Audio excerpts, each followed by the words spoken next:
দেখো, প্রথম প্রশ্ন যেটা তোমাদের আমি দিয়েছিলাম,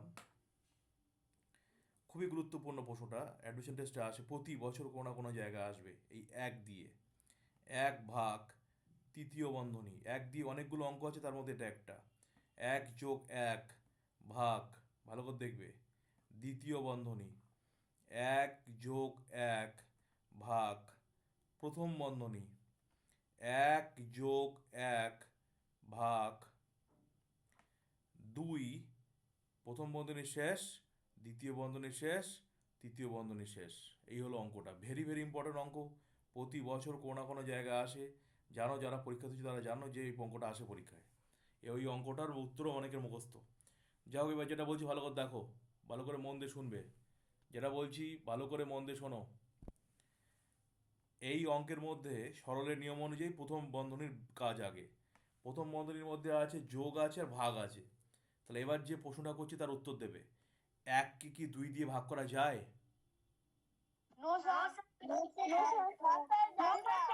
হ্যাঁ, এবার শোনো, ঠিক আছে, very good, very good, very good, শোনো এবার।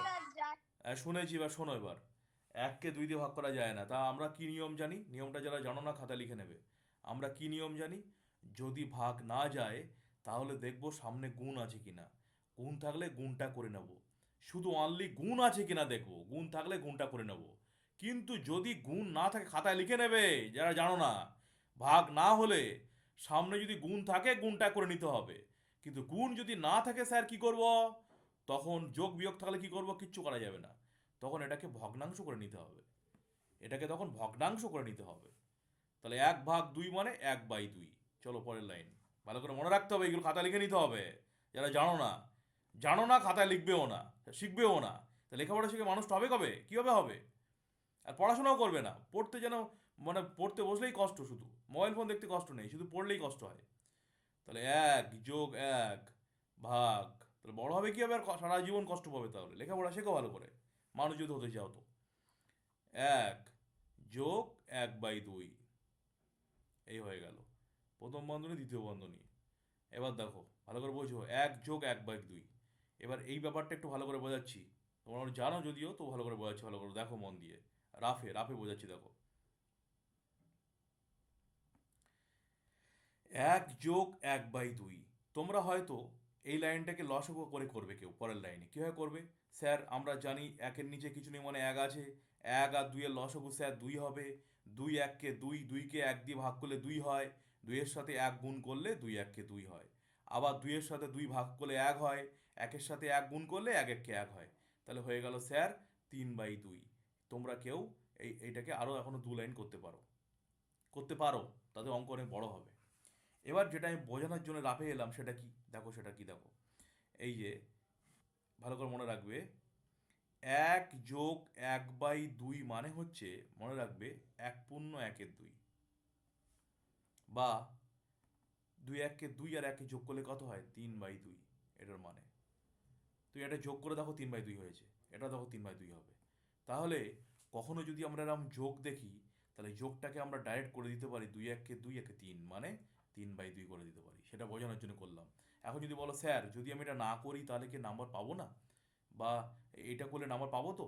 বিশেষ বিশেষ এই যে সরলগুলো, এই সরলগুলোতে তুমি এটা করতে পারো ডাইরেক্ট।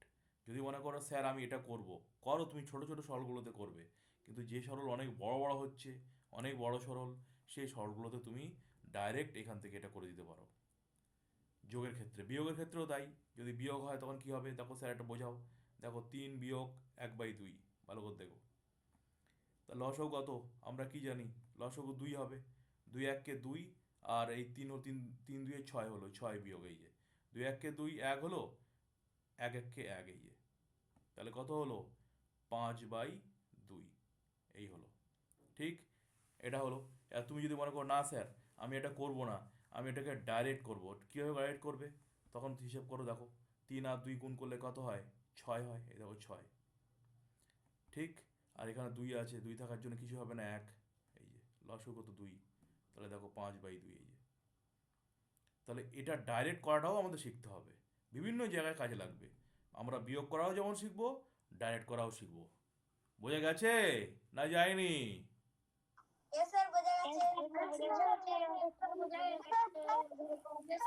চলো, এবার এবার এবার এবার অঙ্কটার মধ্যে আসছি, দেখো। বলো তো তাহলে 1+1/2 আছে, মানে এটা করলে কি হবে? 3/2 না? 2 1 কে 3, 3/2, হ্যাঁ কি না?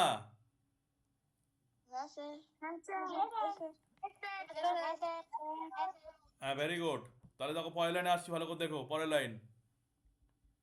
ভালো করে বুঝে করে, প্রত্যেকটা অঙ্ক বুঝে বুঝে করতে হবে, না হলে প্রশ্ন ঘুরিয়ে আসলে পারবো না করতে।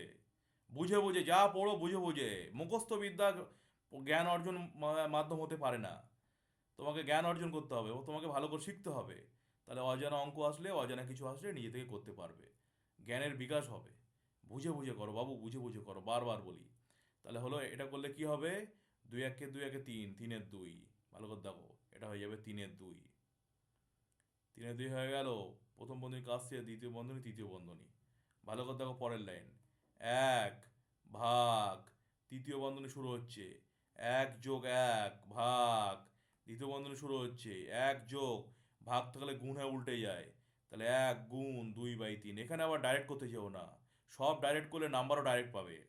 তাহলে 1 ভাগ, তৃতীয় বন্ধনী শুরু হচ্ছে, 1+1 ভাগ, দ্বিতীয় বন্ধনী শুরু হচ্ছে, 1+2-3। এই যে দ্বিতীয় বন্ধনী শেষ, তৃতীয় বন্ধনী শেষ। পরের লাইন দেখো।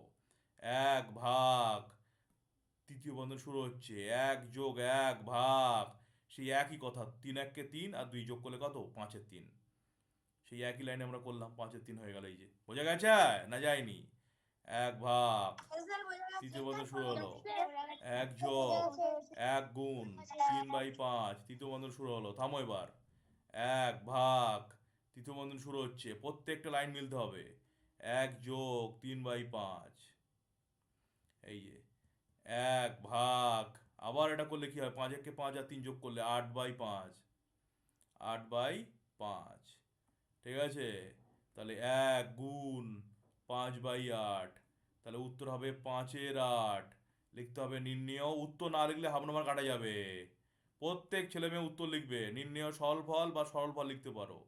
নির্ণেয় সরল ফল সমান 5/8। এই অঙ্কটা প্রত্যেক বছর কোনো না কোনো জায়গায় মিশনে আসবেই পরীক্ষাতে। খুবই গুরুত্বপূর্ণ সরল। যদি বলো স্যার এই অঙ্কটা কেন আসে, তার কারণটা হচ্ছে, অন্য অঙ্ক আসে না কেন? অন্য অঙ্ক তো আসবে, এটা কেন আসে বললেন আপনি? তার কারণ হচ্ছে, বেশিরভাগ ছেলে মেয়ে এই জায়গাটা ভাগ হয় না বলে ওরা কি করে, এইটাকে যোগ করে ফেলে। এই জায়গাটা 1 আর 1 যোগ করে 2 করে দেয়, সেই জন্য অঙ্কটা দেওয়া হয় পরীক্ষায়। মাথা ঢুকেছে? মিলেছে?